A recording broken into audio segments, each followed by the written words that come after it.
the more experience you have, the more that you know when people are going to feel like quotas are unattainable. You can tell immediately going in if your growth rate, had been 15 or 20% and we're now asking a group of sellers to grow 40%.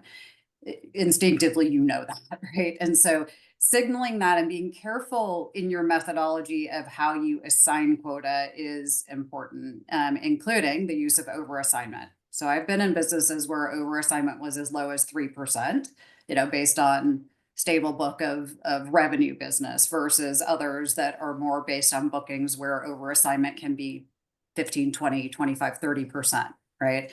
Be careful, I think, about that. And when you think about using that overassignment to provide relief, be careful about how you do it as well. And do it faster than maybe you otherwise would have in past. If you're hearing a lot of signals or you're seeing some of those leading indicators, if you're starting to see attrition, you've got to address it really fast, and providing recommendations for how you use that and the clarity of the methodology of how and where you would provide relief, what the cost is, because obviously you saw some comments about CFOs and being feeling like they're comp experts.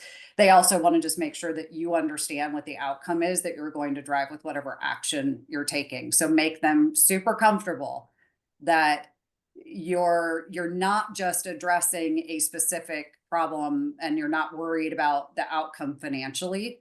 Mhm. You've got to give them the talk track of, hey, for quota, we've overassigned by 10%. That 10%, if we release all of it at the end of the year or at some point in the year, will cost us this much on average. So you've got to be really out in front of that. This transparency and the need for transparency in all things that you're doing. You don't have to get to the lowest level of here's exactly how we adjusted your quota from last year to this based on these changes, but you've got to give them a broad sense that you have taken into account all of the things that would have changed their quota up or down, what those levers are that you pulled in the comp plan, as you were executing the strategic vision for the company.